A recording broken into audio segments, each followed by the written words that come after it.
This is the world of sex, where we talk about everything they say you can't. It's time to put the kids to bed and listen to every word that's said. So get your glass of wine and let's talk about sex. Ladies and gentlemen, tonight's performance is about to begin. Hey world, this is the world of sex, and I am Dr. Kaci. We have Keri N here. Can you please introduce us to you and tell us all about you? Oh my gosh. How are you? It's so great to be here, Kaci. Dr. Kaci, I'm really I'm excited to be on this show. This is a very new conversation for me to be having in the world of podcasting. So it's very exciting to be here. My background actually is I am a podcaster as well. I have a podcast called the Wealth Alchemist podcast. I talk a lot about money and wealth. And I talk about it from all different angles, from the mental, emotional, spiritual, energetic, and physical angle. And I bring in crypto. I'm a crypto educator as well. And I just wrote a book. So this is a little bit about me and how we're here and why, like, it's going to make sense in a second here. Okay. I also talk a lot, like on my podcast, I actually talk about sexuality and sensuality and how that plays into money, which is a fun conversation. But then I just recently wrote the last couple of weeks, the first 30,000 words into a book called It Ends With Me. It's the working title. It Ends With Me, Redefining Toxic Relationships and Rewriting the Story of Your Life. And so I have just in the last year separated from my ex-husband. And so I've really started to come into this conversation around sexless marriages and then what happens when we free ourselves out of them and like all the kinds of stuff that go into that. And I think it's, such an interesting topic. I was freed 10 years ago from and it was so crazy because we didn't have sex when we first got married. We didn't have sex until like we got married, no kissing, no nothing. And we did it probably about the first month and a half, like almost every single day. And then it just went out the window, especially after we had kids. And it was just a lot of things that played into it. But we here, girl, we here. I'm sorry, please go on. That's it. Ultimately that's kind of what I jam about. And that's what I was saying, like, it's exciting to be here and actually getting to talk about it because it is a not new, but new topic of conversation for me. I guess it's not like I haven't talked about sex over the last years. And I think that's probably what we'll be talking about in this next little while. Because my relationship wasn't fully sexless. We had sex for quite a while until we didn't. And that's actually ultimately when I started into my own journey of my own sexuality. And I think it's such a beautiful topic to talk about because so many people think when we talk about sex that it has to be with a person. And I think sexuality is so much more than just sex. Yeah. Okay, I'm sorry. Go ahead. I was going to say, which is how I connect all of money and sex and sexuality and our sexual energy. It's not just like we have to have sex to do this. Right. Well, sex it should be a bonus onto whatever else you're flourishing in because it should be an add-on. Like I always call it my favorite cardio because I have always loved sex. The crazy part is I've been celibate for probably about 7 going on 8 years, not for any religious reasons or anything like that. Outside of when I first started my healing journey, I dated somebody for a little while and then I was like, you know what? They act crazy when I give them sex. So let me just take this off the table for a little while. And then it came to be a challenge within myself to see like, okay, well, how long can I go and what can I do within myself during this time frame? So listen, now I'm tell you, I know I'm here interviewing you, but I'm gonna let you know I am beyond the not having sex part no more. But now it's a challenge to try to get into talking to people. Like, okay, letting you in close enough to even think about because that, like, so after being divorced though, it does take some time to kind of shift and understand who you are outside of who you became while married. Yeah, totally. So when did you start having sex? Like when was that? What was that experience like? When I was, it's like you can remember that quickly. When I was a freshman in college is when I first started having sex. It was with my high school sweetheart. We'd been together for a few years already, and it was sweet. You know, we We actually at the time, I think now it's really interesting. We at the time, because I was in school in Colorado and he was actually younger than me. So he was still in high school when I left. And then he ended up going to Illinois. And so we were long distance. And so we had an open relationship. And I laugh at now, like we have all these, polyamorous and open relationships. And it's this big, I want to say like buzz thing. Right. And right. I Because love it the whole really kind of is. It kind of is right now. Right. Like, and we have all these conversations and I love it. Like I'm all for it. Mm-hmm. And I laugh. I'm like, man, that was like, I'm going to age myself. That was over 20 years ago. And I was like, we didn't have a book for that. There was no one telling us that's what we were supposed to do, but somehow we navigated it. And it's just been interesting, like to really consider like what that looked like from such a young age to bring that concept of trust and communication into a relationship without the context of, because right now we can educate ourselves on that in such a bigger way. Yes. So, what was the most surprising thing that you have learned about sex thus far? Ooh. For myself or in general? Both. I'm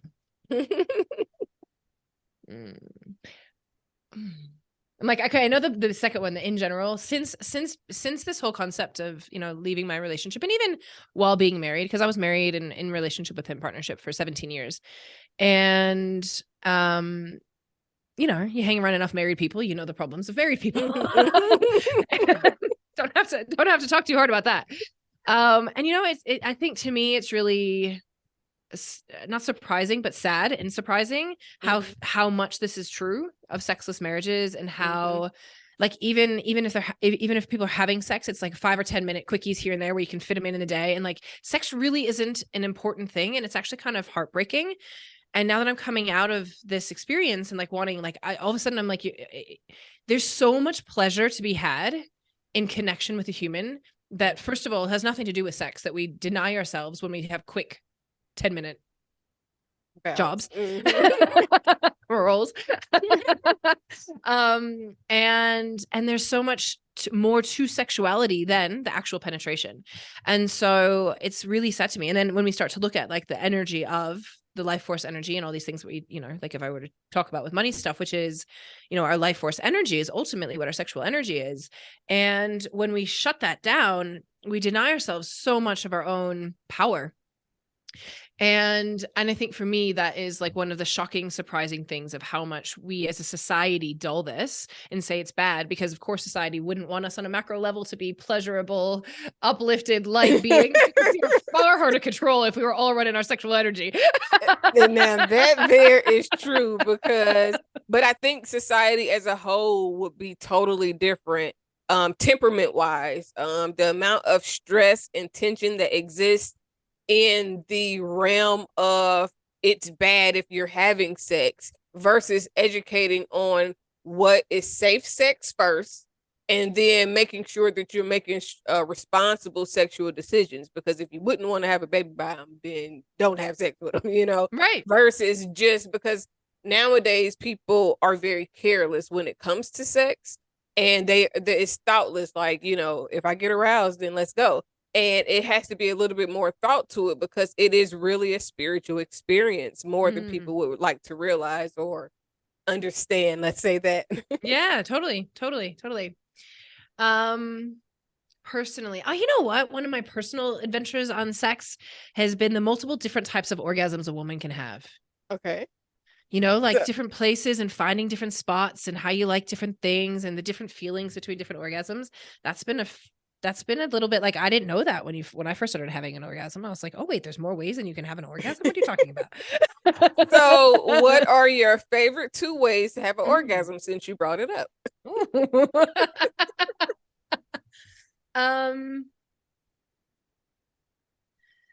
Well, traditional penetration. Right. And, I really enjoy energetic orgasms. I enjoy being able to have an orgasm and have that energy run through without any actual physical contact. I think it's a pretty powerful thing. And I think most people don't even realize you can do that. Well, okay. Story time, because I first time saw that visually, haven't experienced it yet, but saw it visually. A couple of weekends ago, I went to a mask playhouse party. I've been kind of going outside of my box a little bit just to kind of see what's available, because there's so many things available. And as a sex coach, you need to be able to, know what's really going on. Now, I don't know if I would participate in everything that goes on in these things, because this can get wild. And I always normally leave before it get too wild, because, I'm going to avoid what I can if I can, you know what I mean? But I'm going to go and I'm going to be supportive and I'm going to pay and I'm going to, enjoy the environment, because they're very relaxed environments.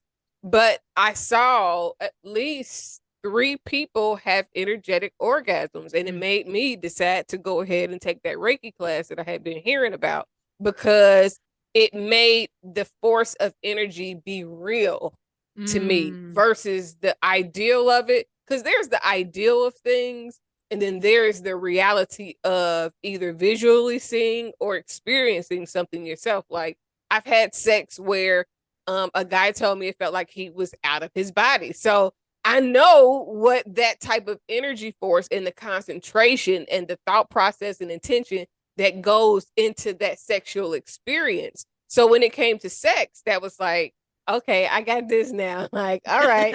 So learning Reiki was like more of me in being in tune with the fortitude of all that encompasses me intuitively, and how that goes over into the energetic field. Now, what made me actually start talking about sex publicly, because I used to be the person in the church that would give all the erotic gifts. I'm giving chocolate at the bridal shower. I'm giving stuff that, I want you to have some fun tonight. Okay, we didn't wait a long time for this. So after I got divorced, and this is where we resonate with each other, I thought about all the sex that I didn't have and how that really damaged the relationship. And then come to find out, I would watch porn a little bit here, like soft porn. And he was over here watching porn because I found it on his phone one time. And I was just like, this is crazy. But at that point, it was already too far gone, because, sometimes there is irreconcilable differences, and it's already too late because too much damage has been done. So when I got divorced, the things that I thought about were, if I got married again, what are the things that would normally break up relationships? Finances, okay.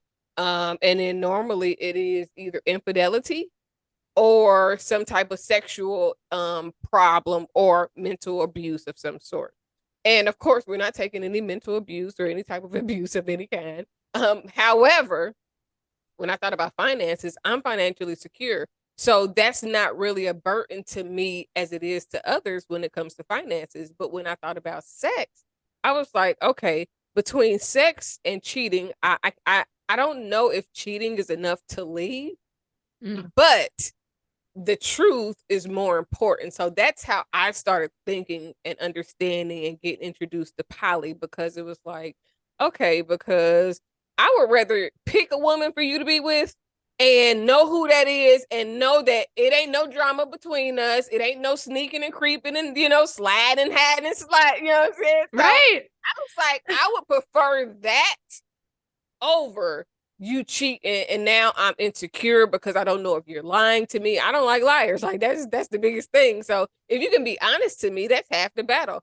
And so it made me start talking about sex more, because I know that people that's in relationship for a long time, it's not that they lose interest, they lose intimacy. They lose the ability to get connected, especially if you go through some things and now you got a chip on your shoulder, because but everybody's scared to talk about what's going on. So it never gets addressed. So you can never have the good makeup sex that you need. You might sex, but it ain't the makeup sex. It's a different type of sex between just sex and like passionate, oh, I love you, I miss you, I'm sorry, makeup sex, So, 100%.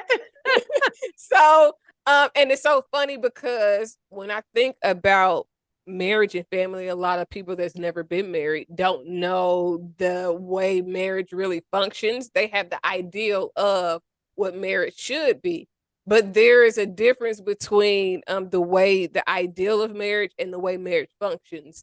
And so that is what kind of led me into talking about sex publicly. I made a few posts about, giving head as flowers, like regularly. Like, I like sucking dick. Like, I'm not gonna hold you. This is something that I enjoy. And because I like the pleasure that it gives, and I'm good at it. So I'm good at it. So, but when I talked about those things, it was like, on a underground Atlanta level, it was like a hit. Like, the people, the know-who's was like, oh yeah, we like her. And it gravitated to a lot of people. So I knew that there was something there. And I decided that eventually it would be great to be able to be a sex coach. And when it all played out, it's like, I'm right where I'm supposed to be. Now, what am I supposed to do now that I'm here? Right, totally. So what is your wildest fantasy? Ooh, my wildest fantasy. Oh, so many. I'm like, oh, so many. Okay, I'll give you. I want 5 if you got 5. I'll give you a couple. But I'll say, my wildest fantasy is male on male with me, for sure. The whole thing. The whole thing. Okay. The whole thing. But, and I think it's interesting because male on male is a bit more tricky, I think, than female, because more women are more excited to be together. Right. Right. Or more willing, or more enjoyable for women to be together. So, and the stigma behind the male to men. male. Right. Mm-hmm. The other one though that I've been playing with, which is I'm going to say a tricky one, not that it's a super fantasy, like it's crazy kinky fantasy, but is definitely one that's like playing in my heart to be able to receive. I was at a conscious sex party recently, and the woman who was running it said, we were talking about actually being able to have, I was like, why isn't it easy for a woman to call up and get a paid massage with a happy ending? Like men can go to every other freaking whatever, it's not hard to find, right? It's not hard to find. But why cannot a woman find this, right? And she's like, Keri, just go on to whatever site it was and put out there that you want some man to come to your house and please you. And he has to massage you. She's like, I even give them the way to give me the orgasm with a notebook.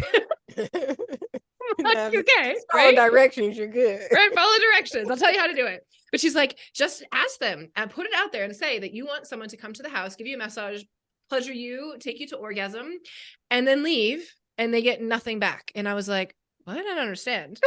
What is the website? Wait a minute. I'm like, I don't understand. She's like, Keri, every week they come. I'm like, really? Every week? She's like, every week I have someone who shows up for this. And I'm like, really? So I'm like, it's my edgy point right now. It's a fantasy for a man to come and do that and just leave and be like, it's all about you.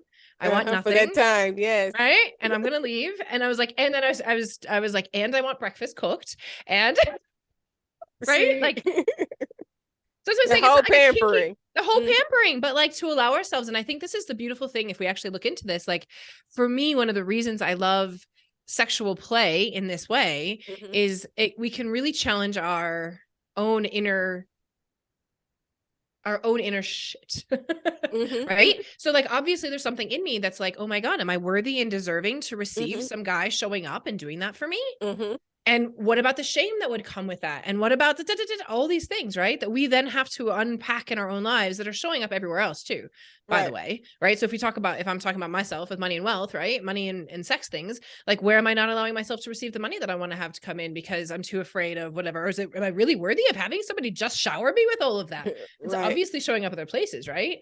And so that's one of my reasons that I love looking at this from that perspective. And so it's not a kinky ass one, but it's definitely right now, like in my heart of like, ooh. Oh, and I have one more. I'll give you one more. Okay. Come on. Speaking. Get me all nervous here. I like this. All right, here we go, kinky. So speaking of orgasms and playing with energy, one of the other things that I have definitely been enjoying playing with is playing into the masculine energy. And so when we look at the masculine energy, one of the things that through energetic orgasm I have played with is like, can we penetrate another person? Doesn't matter which sex, energetically at a distance, fully clothed, to point of orgasm. Right. And so in that respect, whoever's doing the penetrating has to come into this masculine energy to be able to do this experience, right? And so I remember when I was doing it, I was like, wow, this feels really profound as a woman. Because when we really think about sex from a very physical perspective, as women, we receive, and as men, they penetrate. But that's the whole concept of our energy in life too. So as women, we receive, and as masculine, they penetrate. So as a person in a business for myself as a woman, my job as a podcaster or somebody out in a message is to penetrate through a lot of noise. Right. But in our feminine energy, we don't actually do that naturally. We just want to receive. So we would sit back and magnetize, but sometimes we got to be in that masculine force to penetrate. And so one of the things that I want to do again, so all of my kinks kind of actually have a reason behind it. They're not just a kink for like a kink's sake, if that makes sense. Right. Some of them probably are, but like a lot of the big ones right now are not. And so one of the things I want to do is penetrate a guy. Like there is something in me that's like, I want to understand the feeling and be like, yes. So the energetic penetration or the physical.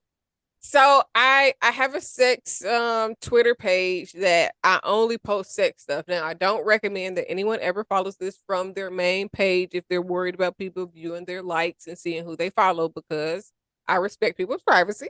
However, it is the world of sex and two exes, and I post a lot of different things. Now I try to censor it for heterosexual men because they are so sensitive sometimes. But I do post a little bit of everything, and then the likes on there is what I normally tell people to go to, because the likes are way more exciting than what I post. But what I post is also exciting and stimulating. And so one of the things that I found that interests me are chicks with dicks.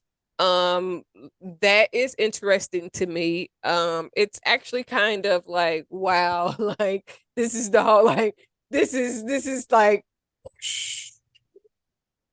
and then I also have witnessed or seen and posted some sword fighting, some penises like going at it. And the other day there was a guy and a girl that enjoyed giving head to a man at the same time. Like the guy was like, man, I love doing this with my woman. And although most men wouldn't accept that, it was still very stimulating. Like, oh, this is like, I think the difference of it all and the eroticness, just the you're not supposed to be doing this type of thing is, I think, is what gets me the most on the things that we're not supposed to. Because I've seen missionary, I've seen, a lot of things. But it's always the things that people tell you that people are forced into or they don't enjoy, that you be like, no, they're enjoy. I know what that feeling feels like. That expression that they got, I know what that is. They're liking it. This is a joy for them. This is not no trauma. Okay. So I would like to know, what is your favorite type of porn, or do you watch porn? Not really a porn person. I'm not. Well, on Twitter, it's not as generic. It is mostly amateurs just having sex and filming themselves. A lot of OnlyFans geared pages that send you to their OnlyFans to see more, but you've seen everything already. But if this is what they're posting and saying see more, there's no telling what you're going to get on the other end of the stick, So and you don't really watch porn. I prefer if I was going to have some sort of porn thing, I prefer to be read a story. I want to experience it versus, I mean, like sometimes I watch it. Right. But it doesn't excite me as much as like actually having someone just, tell me a story. Like even if they're making it up versus, because then I get to just be in my imagination the mental image of it, you can create yourself. So, and then I wanted to also say, so there was a time a while back where I used to focus my energy, when you talk about that energetic penetration, where I would focus my energy on people, and literally I could feel the energy of myself vibrating, and within minutes, sometimes hours, that person would be contacting me, reaching out and things like that. So that receptiveness, it doesn't even have to be open on their end. It just has to be a strong force from your end to, penetrate their energetic field. Yeah.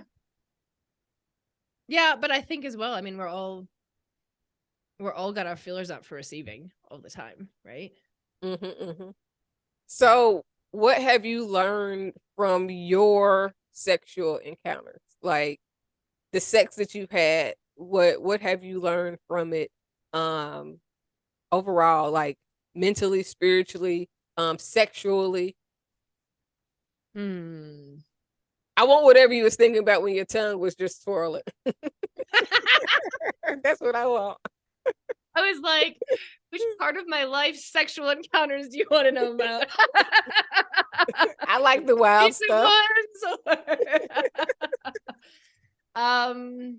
If I could, the entrance to this would be "Welcome to the Jungle," Guns N' Roses. Do you know? I think. Oh, wait, say the question again. I want to answer it. I want to hear it again. What have you learned from your sexual encounters?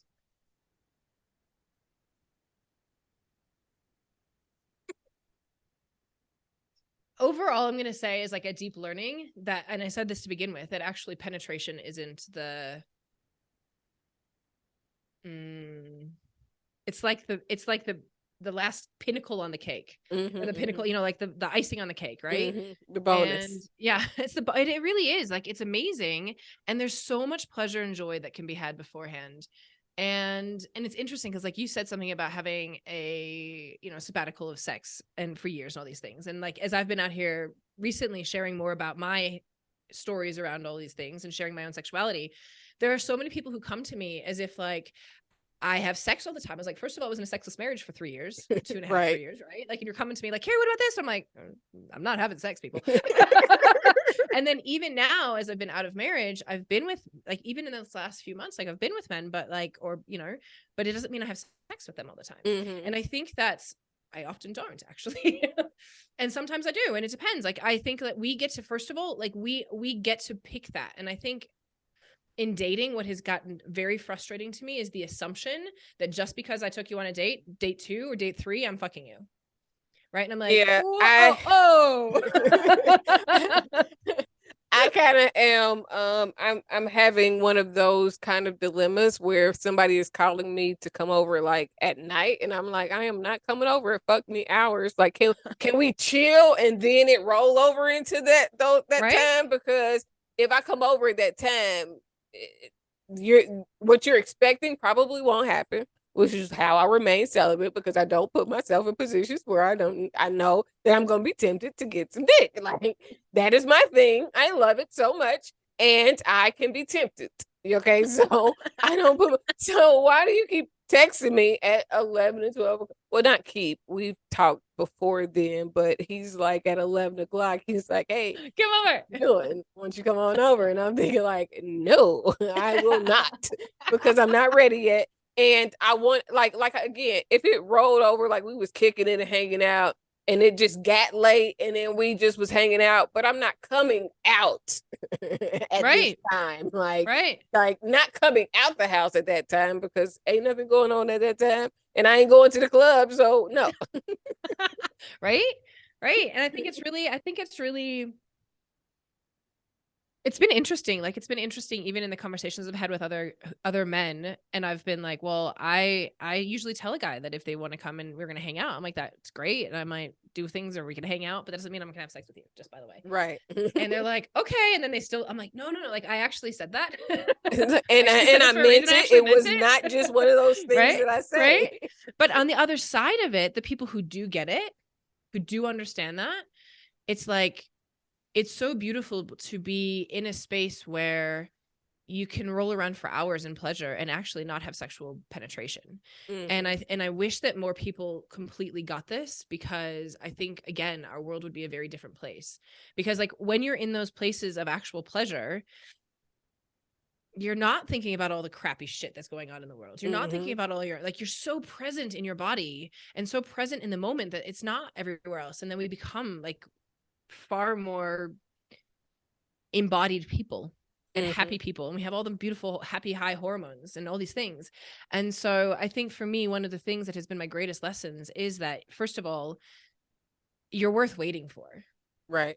You're fucking worth waiting for. Right. So if that person, like, and people are like, well, Keri, they're not going to wait. I'm like, well, then they don't deserve me.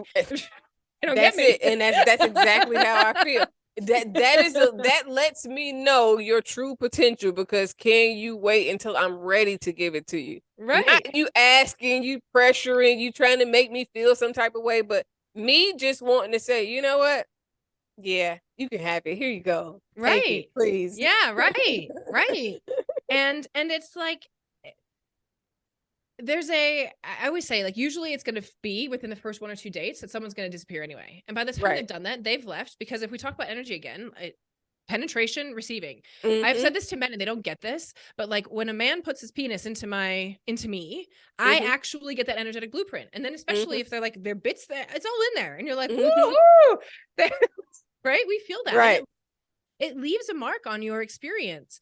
If they don't do that and it disappears after 2 weeks, 3 weeks, whatever it is, like, you're not going, oh, you just like,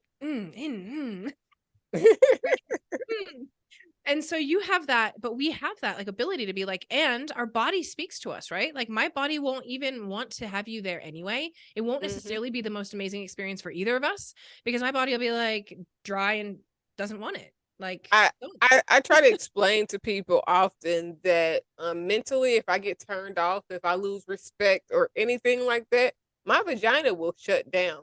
Exactly. She could be wet, and she will start thinking about something that you said or did, and she would be like, girl, what did you do? Why are you here? Because this is not it. Right. So how did those things sexually transient in your marriage before it became sexless? Like, what was that experience and the growth process of learning and growing together? In when we were having sex? What do you mean? Yes, when you were having sex, what was your, like, how did the energy, and like, of course I'm not trying to harbor on your marriage because it's you're Okay, come out of it, but the learning experience sexually from the intimacy and all those things in being married. I think ultimately, again, if we come back down to penetration is the last thing, right? The intimacy comes beforehand. And the reason that we didn't have sex wasn't because I didn't want to have sex. I was wildly wanting sex. Right. Why we didn't have sex was because everything that was happening around wasn't aligned. And when those little things, they can't give you the kiss, they can't do the hug, it's like a chore to be in your life and be intimate for those little things during the day, then you don't want to have that experience. You don't want to have sex in the evening. So, I think that if you look in your marriages, like, make sure, and there's a post today that was saying something like, it's almost so simple and so easy to, like, when you break it down, for a man and a woman to like show each other love and respect. It's just like, show them love and appreciation. And if you're a man, show them that they're a really fucking powerful dude, right? Like, let them know that you freaking think they're amazing. And a man is going to want to do so much for you, right? And like, as a woman, to make us feel loved and appreciated, and and then feel beautiful with a man, right? We're going to do a lot for you, right? We're going to want to spiral together. And so I think this is such a huge thing where people have like these problems in sex, but it's not sex. Like, it comes so far before sex. And I used to say this to my ex, and I was just like, seriously, I'd do all sorts of things for you if you would just. A lot of men don't understand, and the reason why I ask that is because a lot of men don't understand the amount of trust and security that allows a woman to be more sexually free. Because the more that as a woman, the more we feel like we can trust you, like we can trust you with our lives, like we can just be putty in your hands and be 100% vulnerable, the more sexual and sensual we'll be, the more freaky we'll get, the more things we'll let you do. If you let me know that I can truly trust you. And men don't understand that. No. And I think it's interesting because I was talking to a guy I was dating last year about this quite a bit. It was a big part of our conversation around trust. And I think, first of all, a lot of, I don't even think we know how to build trust, but I think one of the things I've noticed in dating, when you all of a sudden have a lot of men showing you patterns, it's like, who wins is the one who actually says something and then does it, says something and then does it, says something. You're going to win every time. Every single time. Every time. Just be freaking accountable to your thing that you say and listen to mine. Right? Listen to mine. When I say something and I say no, then honor my no. Right? And that's how I'm going to know I'm going to trust you. And then you stick to your agreements. On the other side of this, I think a lot of women, and this was something that I was receiving from a lot of the men that I've met, and some who don't know how to say this, but when I've brought this to the conversation, they're like, yes, that as women, it's very interesting because as men, they're trained from day dot. That they're supposed to make women feel safe. Whether they do or not is another story, but they are trained, right, to make a woman feel safe. And sometimes they're trained to make a woman feel safe, but they're in a toxic experience with their parents. So of course, whatever they were trained with was toxic. It's not that they didn't try, right? But then on the other side of that, as women, we are just supposed to like lay ourselves out and just trust, like, oh yeah, they're gonna make me feel safe, and this is it. But we have this huge piece in the bigger world right now as we talk about the feminine rising, right? And we have these women who are showing up in our power and our leadership, and the energy of the world is shifting into the feminine, and we're standing our grounds and our truth, and these men are like, what the heck is going on? And we want men to be vulnerable, and we're like, you have to be our warriors and like go take the world on for us, but also can you come home and cry with me, please? right This is what we're asking from men. But then we're not creating a safe space for it because we're like, well, you're supposed to be out there freaking doing everything and doing your hunting and protecting me. And like, we were not taught, like, how do I hold the space for a man to be in his feminine is ultimately what we're asking them to do. And to be in that emotional space. And so I think we have this really interesting dynamic right now in this amazing time in our lives where we get to learn these different dynamics. Whereas a woman, I can learn to, how do I hold the space for a man to be in his softness? And how can I trust, like, where is it? Because ultimately trust isn't in him. Ladies, right? He gets to create the safe space and show up and say that he's going to be a decent human being that's going to treat you well, right? And we want to hope that he's an amazing human being, but right. We go take a lead to a certain extent, right? But on the other side of that, like, it's also our job that we actually have to learn, and this has been my huge learning coming out of divorce, out of marriage, is we actually have to learn how to trust ourselves. Right? And if we're not feeling safe and learning how to feel safe within ourselves and trust ourselves, then we can't trust them. Hi, I'm Kaci, Dr. Kaci. Welcome to Speaking Freedom. We are happy to have you, and we hope that we're able to help you in every way possible. Have a good evening. And then we project all of our crap onto them. And we're like, you're not trustworthy. And then it just becomes a cycle because then they project whatever they get going on you as well. So what is your sexual preference and what is your ideal relationship dynamic? Ooh, my sexual preference is men. Okay. But I'm very open lately to playing with women, which has been an interesting new fun thing in my world. Wait, pause. How did you get to being openly outwardly playing with women? I did just say that outwardly, didn't I? yeah. This is going out to the world, right? Yeah. This is right here, by the way. My face, if you cannot see because you're listening to the podcast, is bright red. This is the first time I've said that publicly. It only happened recently. Okay. And how did you come to that experience and what was it like for you? I have recently found a place in Denver that has conscious sex parties, and she has all sorts of different things. She does actually a lot of nudist stuff, but in her nudist things, in some of her containers, like she does nude yoga where you can't have self-pleasure, but in some of the other containers she allows for pleasure or other people to have sexual experiences, whatever. So I found her through going through ecstatic dance, and I love ecstatic dance. If anyone who doesn't know what it is, it's basically a DJ who plays music that you get to go and dance, and you don't have shoes on and you don't talk, and it's a very nostalgic, sounds like it's an amazing experience. Yeah. And so this woman was offering it as you could do it as clothing optional, and if you chose to, you had the ability to be able to touch yourself, have self-pleasure, right? And I was like, oh, that's an edge that I kind of want to try out. That felt like a really like edgy, safe edge, right? I'm gonna try this thing out. And then she, like, I went to go say, like, sent her a message a couple months ago, and I was like, hey, is that party happening tonight? And she's like, no, but blah, blah, here's a schedule. The next night was her sex party. And I was like, ooh, that's a big stretch, but okay. What else am I doing on a Saturday night? And the beautiful thing, and this is why I'm saying this, because I think if we can find these places in the world, like I actually had this moment of like how it was so bizarre to me that the way that it's set up in her space and in some spaces, and not all sex party spaces are this way. Right. You and I both know this. Some are like what you're talking about. You want to get out, but with this, because it's like it's a small event in her home actually. And there's like, I don't know, it's small, 8, 10, 12 people, and she vets everybody. So every person that's been there has to have conscious consent. They have to understand what informed consent is. And so for those of you who don't know what that is, it's actually like saying with your mouth, yes, I want this. No, I don't want this. These are the things I'm willing to have. These are the things I'm not willing to have. And you actually have these conversations. And if anybody else goes outside of that and touches or anything in any way, shape, or form that is beyond that, they get booted and blocked. They do not get them back. So it's an insanely safe space to go and explore things and know that your voice is going to be heard and honored. And so in that space, I have just felt this really beautiful opening to be able to explore and experience things that other places I probably wouldn't, but because the safety is there and it's like, oh, I can do just this one thing and I can stop.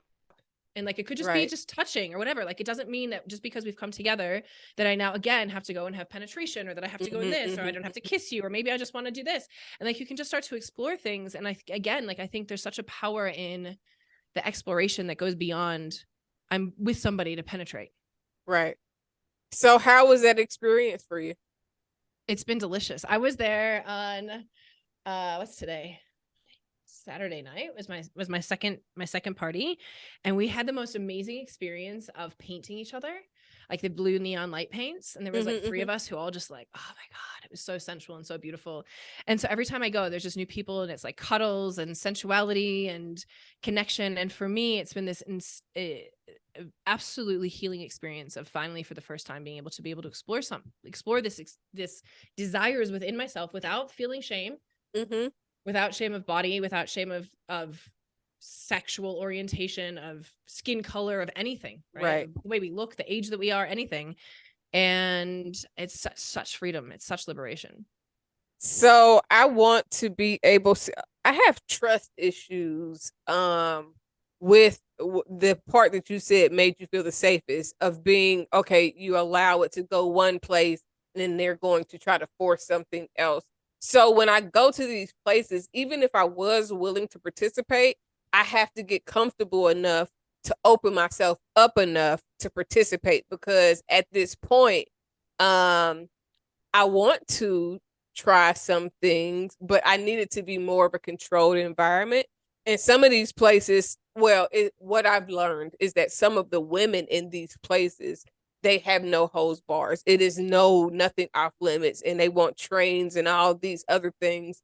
And so it makes me a little bit more like, I don't know. I don't know if I want to, because I don't want all of it. I don't want all the other stuff. It's just a couple little things that would be cool to experience. So in the last couple of parties that I went to, it was a little bit more sensual than the others. But I actually like going to these parties. I like the environment. I like the headspace, because you're dealing with open-minded people. And if you're coming for sex or a sex-oriented party, you're not coming to fight. You're not coming to be upset or anything like that. So in those ways, it is a safe environment. But because I live in Atlanta, I am a little bit cautious about sex trafficking or all these other things. And sometimes the parties be out far, because I'm sure the Airbnb rate is a lot cheaper. But all of those things got to play a part. So in how much I'm willing to let go, because if I'm drinking, then I'm not, and I got to drive far, then I'm not drinking that much because I got to drive far. And then, if I'm too far out, it's too many narratives for me. I know, I totally get it. Because I mean, this is when I found this place. It was like, because she had such frameworks and she vets the people and that I was like, and she knows every person, like every man that's in there, she has met before. Right. And so I was just like, okay, then this feels safe. Whereas I know there's other places in Denver that I was not willing to go and still wouldn't go alone, because I would not feel like someone's going to hear me. Or here in Atlanta, there are a few swingers bars and things like that, but I've always been nervous to go. Now, I've heard that you don't have to participate, but it's still like something. I don't think that it's shame because I go to strip clubs, but it's just something about it where maybe the pressure would be on me a little bit more in some type of way. I don't even know how, because it's not like I'm not sexually into people just because I see them and they're attractive. It has to be a little bit more maybe, and that's some of the blockage too, because I can't, just because you look nice does not mean that I'm ready to sleep with you. I mean, I got to get to know you just a little bit. Can I like you just a little? Because I need it to be real for me. I don't need it to be a fling type of thing. I need me to be able to really put my energy into a real likability or something. Like, it just can't be like, oh yeah, it's just, it don't turn on for me like that. No. And for so many people it does. So I think that puts pressure on me, because there's so many women that's out here sleeping for money and doing all these things that have no emotional connection behind it, to where men get spoiled by the easy, that when it's just even a little bit of work, it's like, well, I don't know, because I know Shorty right there, she's going to do whatever I say. All I have to do is pay her, and I'm not really that type of person. So all of those things affect my ability to be able to participate. But the first sex party that I went to was actually I didn't know it was a sex party or a LS party, lifestyle party. I was going to a pool party, and when I got there, I got my little swimsuit on. I'm like, okay, we're cute. Okay, I sit down, and there's a man in the pool naked. And I'm like, oh shit, he's naked. Like, but I'm like looking around, because nobody else is like, they like, okay, he's naked. He's naked. So, but I'm sitting here like, I'm not getting in this pool if his ass is naked. Like, so I got my feet in the water, but I'm sitting here like, this is as far as I'm going. I can't even do this. Okay. But it was so crazy, because I could not trip, because nobody else was, offended or anything. So I'm sitting here like, this got to be something extra going on here. And then later on, a guy actually told me, like, it's an after party, a play party after, yada, yada, yada. And he convinced me to stay. He was very, he was a great gentleman, and just kind of walked me through and helped me understand. But it took me a while to realize that it's beds all in the room. I went to the bathroom at least 3 or 4 times. And I did see like 2 beds, but it never clicked until he was like, oh, this is a play. I was like, are you serious? Like, and then later I was like, wait a minute. It is beds. It's double beds. It's like, it's beds. It's only one couch, and everything else is beds, and all the whole rest of the house. Like, what? It went right over my head, honey. I don't know where I was, but yeah, but I think if you don't know, you don't know. Like, right. Because you don't, I'm not a preconceived notions type of person. I don't assume. I try not to assume much or anything like that. So back to your relationship dynamic. What is your my preference? I'm playing with that at the moment. I obviously am open at the moment. Well, and you said you was open as a younger, when you were younger. So that's yes. And then my marriage was very monogamous, and I wanted to open my marriage. He didn't. And I don't, it's interesting. Like, I sit in the moment, and I think there's a part of me that believes that if I don't know, like, if there was a person in this world that came to me and showed up in my world that was like, I like, you are it. You are like, you give me so much. I don't need to go anywhere else for anything else, which feels it feels heavy even saying it, right? Like, it feels so heavy putting that responsibility on a human being, right? Would I consider like a closed monogamous relationship again? Yeah, like, for sure. And I think actually for me, in the idyllics of it, it would come in and out of monogamy. I think there are times in relationship that it's really good to have, like, you need to have solid foundations. I think if you really want to have a long-term relationship that can hold the container of an open experience, you have to be solid in your foundations first. So I think that there's always going to be times when that would exist. And then I think there's times you can open up and play and like have fun and let it be fun. And, that can also exist too. I think one of the things that I love about the experience now of being open to multiple people isn't just, again, about sex. It's about actually that love connection. And I mean love, not like, I love you, oh my God, I'm pining for you, I need you. but right? just the Unhealthy, genuine but like love and care. for another human being. And I find it really fascinating, like the more that I'm allowing myself to receive this, how different men show up and have a very different way of showing love and affection. And yet it's also beautiful, and it's so beautiful to allow ourselves to receive. And women, like I have girlfriends who I receive so much love and affection from. And I was like, I can't imagine that I'd ever want to be in a relationship again where you'd have to close yourself off, because I think ultimately some of the relationships that I have now with men around the world, that are not physical at all, nothing sexually physical at all. But if I was in a monogamous relationship, that some men would find threatening, right? Not all men, but some men would find threatening. Yeah. And so like, because of the level of emotional intimacy or whatever else, you know, that we talk about. And so I think for me that it would have to be any relationship where you'd have to, like, where you feel like you have to do anything out of obligation or force, or it feels constrictive, I wouldn't want to be in. And so it's got to have this open relationship in which both people get all needs met, however that works out, where you have an open communication and do that. And I think it will flow. I think relationships ebb and flow into different things, you know? So you are okay with a poly relationship? Polygamy. I don't know if I would, I don't know if that's the word I classify. I don't know. I mean, not necessarily for you. What are your thoughts on it? Yeah, if yes, it wasn't, totally. Yes. So, but would you open yourself to polygamy? I mean, we talked about the sexual fantasy. one of the things that I have played with, because again, on the relationship side of my marriage, I wanted to open it, right? So one of the things I have played with is, I think, what would be called a unicorn, right?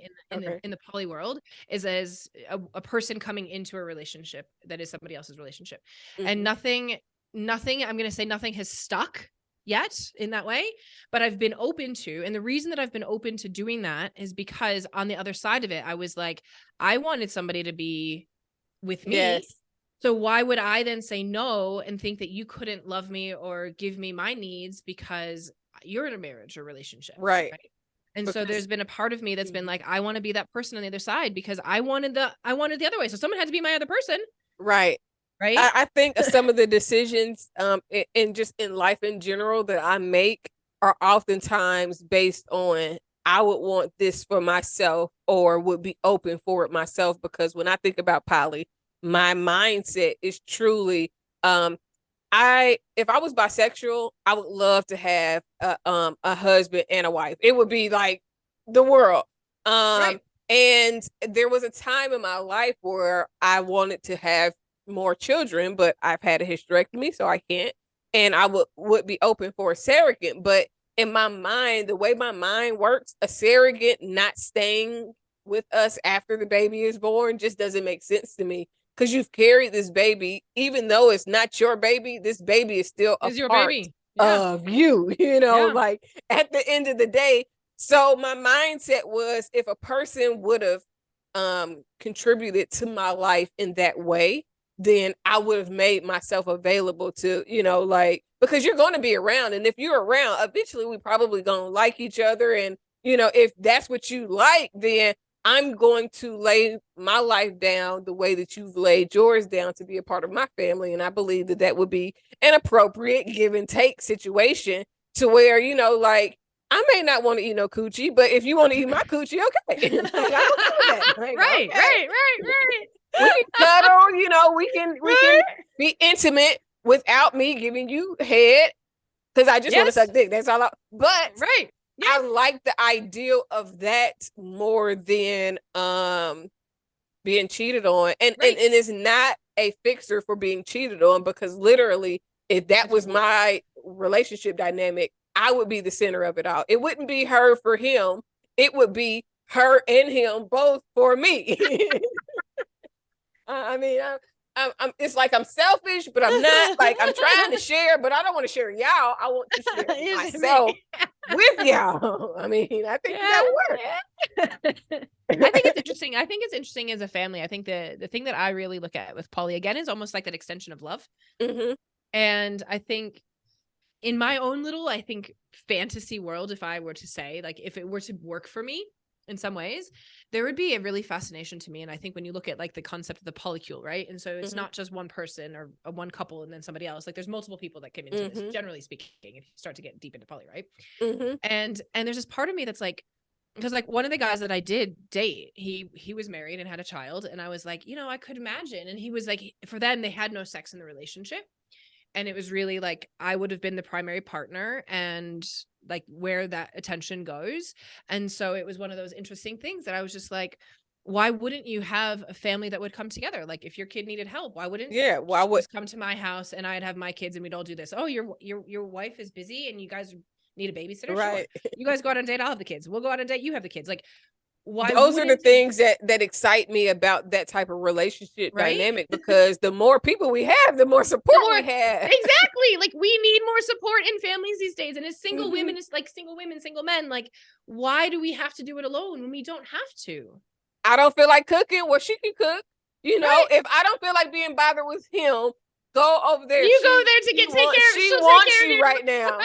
I talked to her earlier. We was having a nice little girl talk because she is my friend, and in our friendship, we both was talking, and it's giving you somebody to talk to about your lover that also knows what you mean without being pessimistic or projecting. Because a lot of times when you don't have somebody to talk to that you can trust, then they put all of their stuff on you. But if you have somebody in this relationship with you, in addition to the person that you're in a relationship with, it does really give more. It's almost like having a therapist or a life coach in addition to your relationship. I think to take that the next level, actually, in order to be in a poly relationship, you have to, in a successful poly relationship. And again, I have not mastered this in any way, shape, or form. This is all very new to me as well. But I think in order to be in a successful poly relationship, it is so about communication. And I think when you said something about cheating, like cheating would actually be in many ways the quote unquote easier, right? Because you actually are not communicating at all. And no accountability. Thing, right? And so when you start to get into these poly relationships, there is all that stuff still comes up, jealousy and all this stuff. Like I know, right? Like, of course, if you love somebody and you're going to be like, you're going to go, what? As if we're not going to get jealous at some point in time. but jealousy, now let's be clear, jealousy is normal. It is nothing wrong for you to feel some type of way, because it is letting you know that you really have feelings for a person, for one, but then also that you're human. Like it's okay for you to say, well, no, and because jealousy isn't always bad. It's not, I'm going to kill you for what you have, or I want to hurt you. It's just like, man, like that seems nice. And it's not envious. It's just, man, like, oh, you're getting what I want to be getting right now. Right? Yeah. Like, can we get it together? I mean, like, and that's the mindset. So, and it's so funny when you talked about dating somebody that was in a marriage, because when I started thinking about poly, I was dating somebody that was in the midst of leaving his marriage. And that was my mindset. Like, well, why don't you just tell her to come over? I mean, like, she already tried to be my friend. Like, come on, we should all be here together. Why do we have to compartmentalize relationships that we're all aware of? Absolutely. And or should be aware of, because what you do with another person affects the relationship with your primary partner. And I think that that's what's most important when you think about when people cheat. If they're in a poly relationship, it's just a secret poly relationship. That's what it is. It's a secret to everybody but the person is in both relationships. But when you are honest and truthful, it means so much more, and allows everybody to be able to come together and really communicate. And then you don't have to worry about STDs as much. You don't have to worry about surprise pregnancies. Like the conversations that need to be had are a lot of times not had because of accountability and shame. Because I think that men feel shameful and they wear it as pride oftentimes, but I think there is a shamefulness in doing what is outside of societal norms. But that is exactly what limits us, because society says it has to be this or it's not right. And it makes people feel like they have to get married or they have to be in a certain type of relationship, when really what I've discovered, because I've joined a lot of poly groups and bisexual groups And I join a lot of groups on Facebook so that I can, one, because I'm naturally intrigued myself, but also because I want to learn about these things so that I can give a great outlook and insight when I talk to people, because people think that women are being manipulated into these relationships, and I'm over here like, no, if you seen how many women that I know in these groups that are talking about and I need somebody to play with, I want another woman, and all of these other things,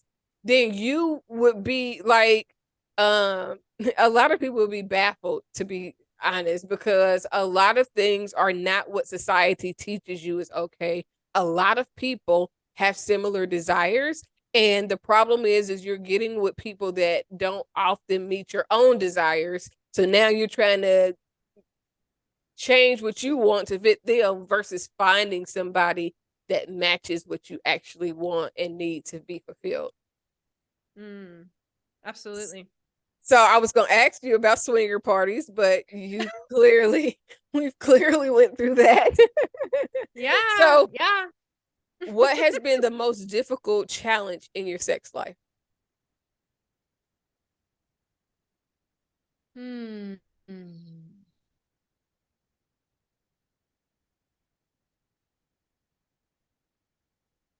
I was like, I was thinking like from marriage perspective and then from dating perspective. It's almost two different ones. So I think obviously in the marriage perspective, it was definitely in the outside intimacy, the intimacy outside of. And it wasn't always that way, but it definitely got that way. And then in dating, ultimately finding somebody that I ultimately want to be there with, like on a long-term regular basis, like that really has earned their place in my my magic wonderland. Listen, I think that we definitely have more magic in our vaginas than we like to give credit to. I know the power of her. Listen, that's what I said. When I realized that she was making men go crazy, I said, we're going to put you away for a little while until we find somebody that we want to go crazy about us, and then let them go all out, because give it to the wrong person, I mess around and, come up missing. And I don't want to come up missing because I didn't had sex with the wrong person. They don't know how to handle it. Okay. Yeah, right. So if there was any advice that you could or would give, what is it? Sexually, about sex or sexuality? Start with yourself. I think, I have found, as I've been having more and more conversations around this with people, that too many people outsource their pleasure to other people. Across the board, period, end of story. But especially with our sexuality and especially with our turn on. And I've been astonished at how many women don't self-pleasure. I'm like, really? You don't actually touch yourself and bring yourself to orgasm? Like, how do you expect that your man is going to know how to do this for you if you don't know how to do this for yourself? So if I could, 1 second, because I did not start self-pleasuring like this is what I'm doing until I was probably about 30 something. Yeah. And I do not like dildos. I am not a dildo person. It's just not my thing. I need the actual person, the body energy. I like to feel them shake and, so I can tighten my little muscle up and, make them really go crazy. Like all of those things are like essential for sexual pleasure when it comes to penetration for me. So I did not. And when I started like with the idea of like getting a toy or even trying to pleasure myself, it was very weird, because all of my friends are like, well, you have never, like, oh my God, like what is, and I'm thinking like, well, no. Am I the only one? Right? It was like I was like one of the only ones that did not make that a routine, or that didn't, feel pleasure by intentional self-pleasure. Let's say that, because of course you might see something and you might, may touch yourself just a little bit and then be like, oh no, I can't, and when I was younger, I was the, oh no, I can't girl. Like, I would totally kiss. we would, the shame. Don't touch yourself. Yeah. So, it was an experience to get to that point and then to actually enjoy the pleasure of myself. Because when I really first really touched myself, I was like, wait a minute. Now I know. I get it now. It is very moist because I've heard it, but to actually feel it, and it's like, wait a minute, this is like, whoa. It really changed my mindset for myself because it really opened the door for me to kind of understand what that man may be feeling, depending on, his experience and his ability to pleasure women. So it was, it took me a long time to open up that door. Yeah, I don't even think that's a long time, to be honest. Like, I think I'm 40, I'm 44, about to turn 45 this year. And I know women who I've talked to in these years, in their 40s, who it's a new thing for them, or they just don't, or like they have, 20 years ago, but Keri, why would I do that? I have kids. And I'm like, are you serious? Are you serious? But excuse me, it's not even about, again, it's almost not even about the final orgasm, shall we say, right? Again, this is about you being able to turn yourself on, whether you're a man or a woman, right? And so often I hear this, they're like, oh, I'm not turned on because he didn't do this or he didn't do that, or I wait for my husband to do that for me. And I'm like, seriously? Like, you're totally giving your power away. Like, especially as a woman, like the power of your pussy is like, seriously, don't give that power away, right? And on the other side of it, the same way. And then men let their life force energies like completely die out. And then they think, oh, that woman didn't this or that, she didn't, or the shame that would come with, I could touch myself within a marriage. Oh my God, that one, I don't, ugh, right? Like when they get mad at each other for like being able to have self-pleasure for themselves because they don't want to satisfy each other. Crazy. Crazy. And so, yeah, I think that's like, if I could give one tip to anybody, it's like really start to learn to cultivate where your sexual life force energy is and utilize it every day. Not about penetration, not about orgasm, not about that, but like learn like what turns you on in life, like what turns you on every single freaking day, and move towards that and let that be your guide in life. And then when you start to live your life that way, like life truly becomes orgasmic. I wrote this book a few weeks ago, and someone said, Keri, it must be so challenging. I'm like, I'm sitting here like pouring out my hands. I was like pouring stuff out. My hands are on fire, like 30,000 words in 5 days. My hands are on fire. They're sweating from like the immense emotion that's coming out of me. And I'm moving between writing, which is one of my favorite things to do, and orgasms. I'm like, cause I'm so intense of like what I'm doing. This is so amazing. I gotta go. And it's all building. I'm like, oh my God. Yes. Okay. But like, that's how our life gets to be. And that's how life should be. That's how life should be. And if it's not bringing you pleasure, then what are you doing? And so we get to cultivate that. And then by the time, again, if we look at this from the bigger picture, in our personal relationships, if I'm taking care of myself and I'm cultivating my energy, and he's taking care of himself and he's cultivating his energy, and then we come together and we do these things that are like, oh my God, I really love it when you kiss me right here on my neck when you come in the door. It's going to turn me the hell on. And then he does that, and you're like, thank you, I now trust you because you're doing the thing that I asked you for all the damn time, right? And then we have this ability to have these phenomenal, aligned, beautiful relationships that are hot and sexy and wonderful. So I had a show. I did a show. This is my third show of The World of Sex. And on my second show, the guy, he was very sexually promiscuous, and he talked about having a harder time getting women to stay with him after sex. So I told him it was one of two things. One, you're giving too much of yourself too quickly, so you're not giving a build up for it. So sometimes you got to do those kisses on your neck without even wanting to have sex, just doing things to let them know that you are turned on by them, that you want them, even when it is not for sex in the next 5 minutes. Even it's just to make them feel aroused, so that when the time comes, they coming at you like, wait a minute, really? you've been on me all week. What we doing now? And the other thing that I told him is either it might be bad sex, because if you sex a person one time and you'll never hear back, you're not doing something right. Because I don't care what the person is doing. If the sex is good, you getting a phone call. Okay.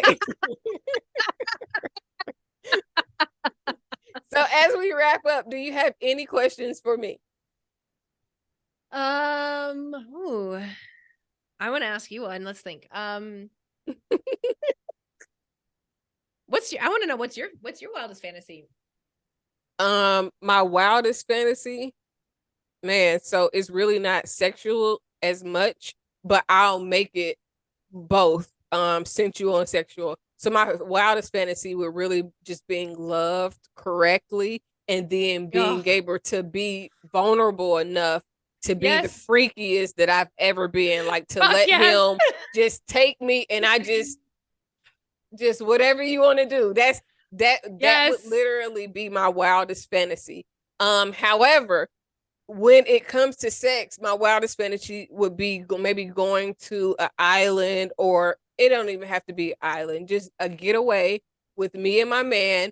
And if we had, strippers or dancers or people that we were close to that would perform for us, because I would like to have a pole in my basement and, do little things like that. It's just the nature of me liking dance.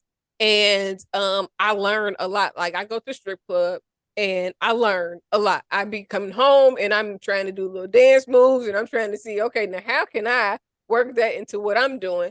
So it also made me to start, one of the things that I did to gain self-confidence was walking around completely naked, cleaning up with heels on, but naked, like, and that was very helpful for me. It gave me a different type of confidence just to accept myself and to be willing to say, if I had a man, when I get a man, this is the way that I want to, turn him on. These are the things that I would do. So in preparation, let me just practice just a little bit. But the ultimate fantasy would be probably what I said, if I was poly, to be shared and to have the ultimate experience of pleasure. I like all of those. I definitely, like you're finding your ultimate one of like love. I mean, that's it, right? I mean, right, that, right? right, Like right, that right. deep love that it's like, let's take me away. Yeah. Calgon. Where that Yeah, Calgon love at? Yes, Calgon, take me away. I need some Calgon love.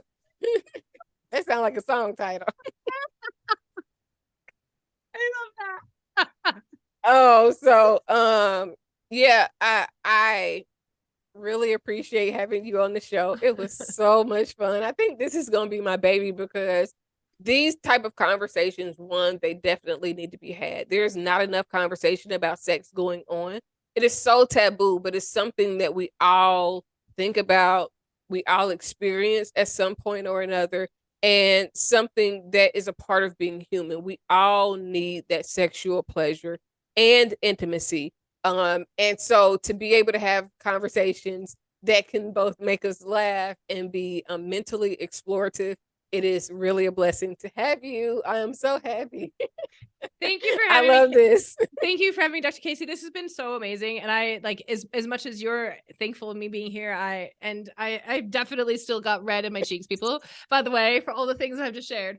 But I agree with you. I think this is such an important conversation. And I think it's so worth putting ourselves out there to share it so that more people can realize that we can have whatever your kinks are, whatever your wildest fantasies are, whatever your dreams are, it's like, there's no shame in having this. This is our God-given right to be able to have this pleasure, whatever it is, as big or small as it is. And I think it's so important that we're bringing these conversations to the world. So thank you for doing this week in and week out with all sorts of different people. I'm just psyched for the show to hit the airwaves. It's gonna be amazing. Thank you so much. So I always tell people, and this is probably going to be a part of my closing from now on, whatever you desire sexually, it is available. There is nothing that you want sexually that's not with a willing participant who desires it and wants to be pleasured the same way that you want to be pleasured, and probably even more. So do not settle sexually, mentally, physically, or spiritually, because everything that you want, it's available. You just have to be willing to wait, work, and receive. Have a good day. Thank you. Here at Speaking Freedom, we're introducing you to the business of sex, love, relationship, and understanding. We hope that we can help you improve any area of your life that you need improved. If you've enjoyed this video, like, share, subscribe, and turn on your notifications. New episode every Friday.